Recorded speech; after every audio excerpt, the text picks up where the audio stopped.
The world ended on a Thursday in the middle of what used to be spring. Not with fire, not with war, but with stillness. No planes, no power, no sound, only silence, vast and absolute. The sun dimmed at noon and never came back to full. Oceans stalled mid-tide.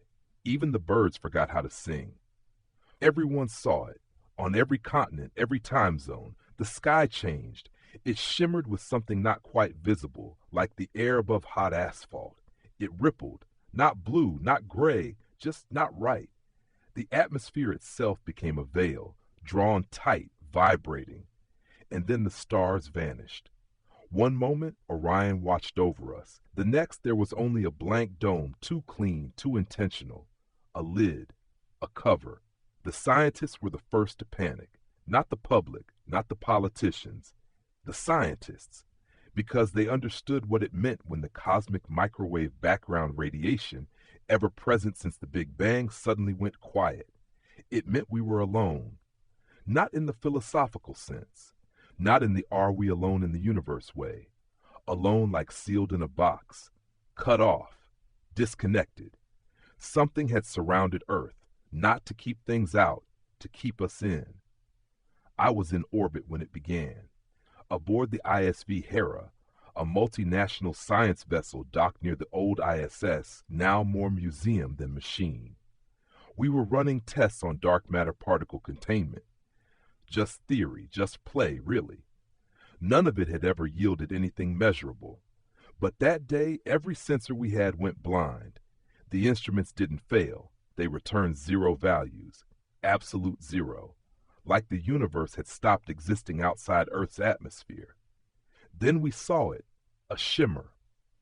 Not just around Earth, but around the solar system. A curtain drawn tight between us and the rest of reality.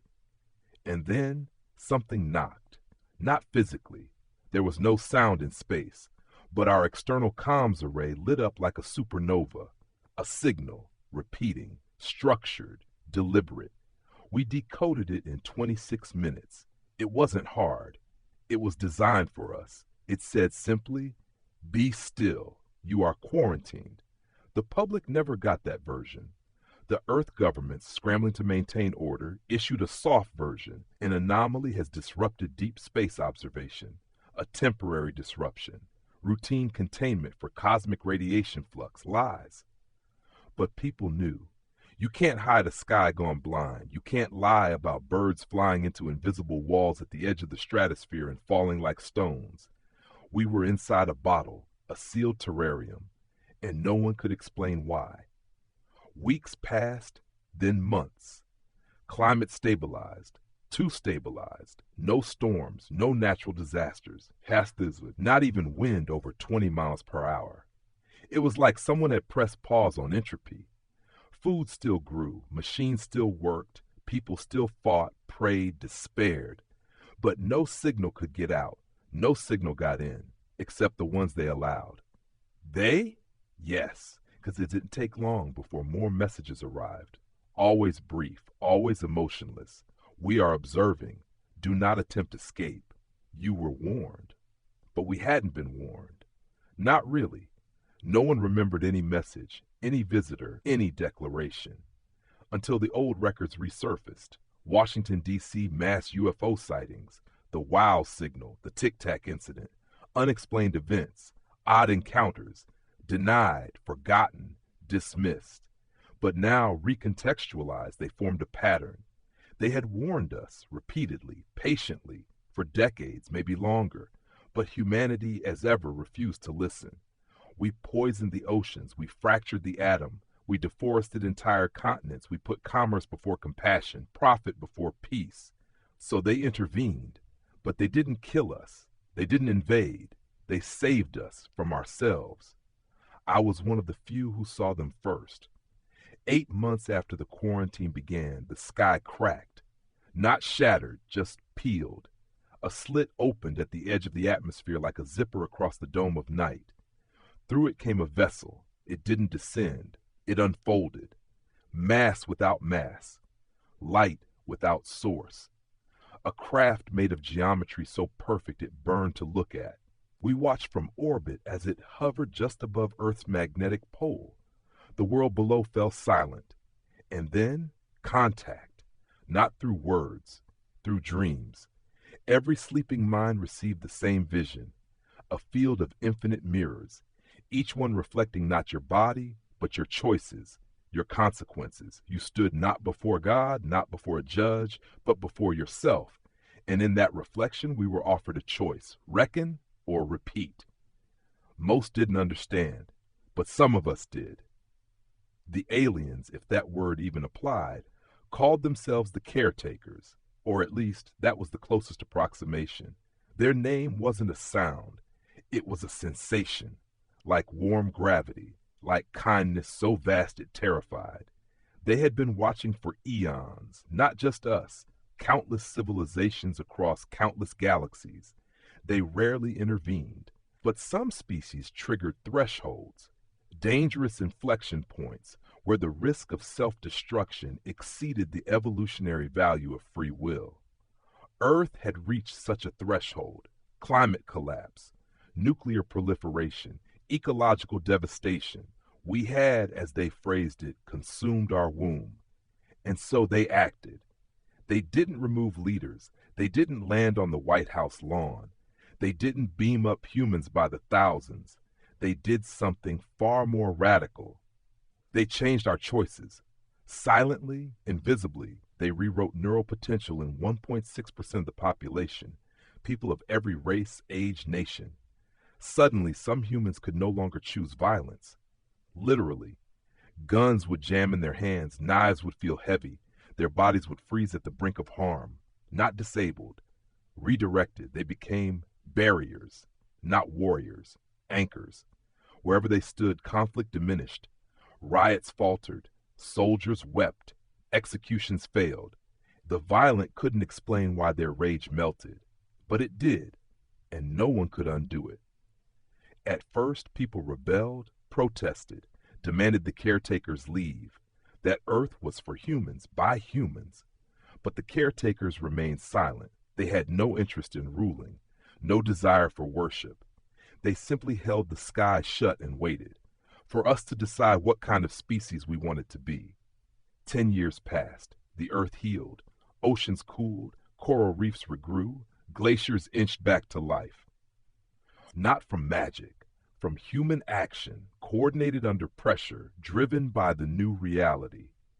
Because when you know you're being watched, not by a god, but by a neighbor more advanced, more ancient, it changes something. Ego dies. Perspective blooms. We weren't the center. We were the children caught playing with fire in a house made of oxygen. And for once we were grounded. They returned on the 13th anniversary of the quarantine. This time in person. Not ships. Beings. Tall. Luminous. Vaguely bipedal, but only as a concession to our biology. They shimmered between dimensions like heat waves given form. Their faces weren't faces, just impressions of calm, of deep, patient sadness. I was chosen to speak to them, not because I was special, but because I had been up there, on the edge, a witness. They didn't speak aloud. Their thoughts folded into mine like pages turned by unseen hands. You have adapted. I nodded. I didn't know what else to do. Do you understand now? I hesitated. Understand what? They showed me Earth, not as it was now, but as it had been, burning, screaming, covered in waste, war, wires, and lies. This was your momentum, your trajectory. Then they showed me another vision. Earth, 200 years from now, verdant, networked, alive, not a utopia, but something better, a balance.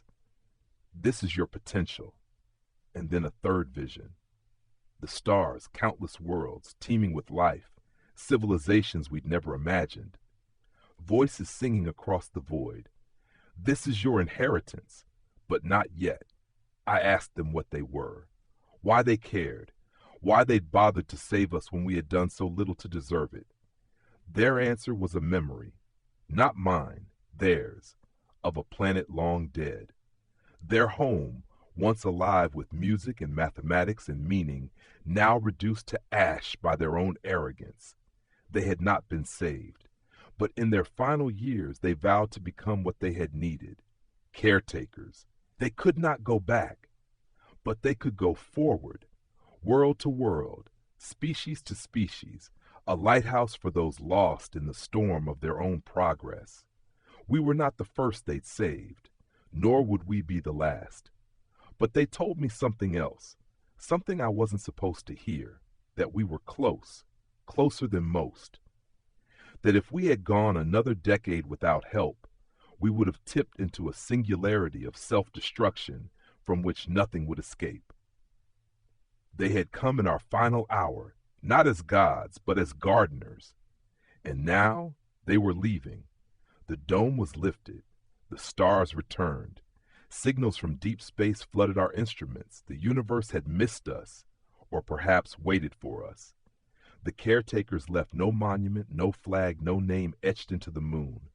Only silence, and a planet alive with second chances. 50 years have passed. The children born since the quarantine are wiser, softer. Their dreams are often shared, tied together by symbols and languages no one ever taught them. They remember things they never lived. The rest of us, we are learning, slowly, painfully, gratefully. And every we look up, not in fear but in gratitude, because we know the sky was never empty. We were never truly alone.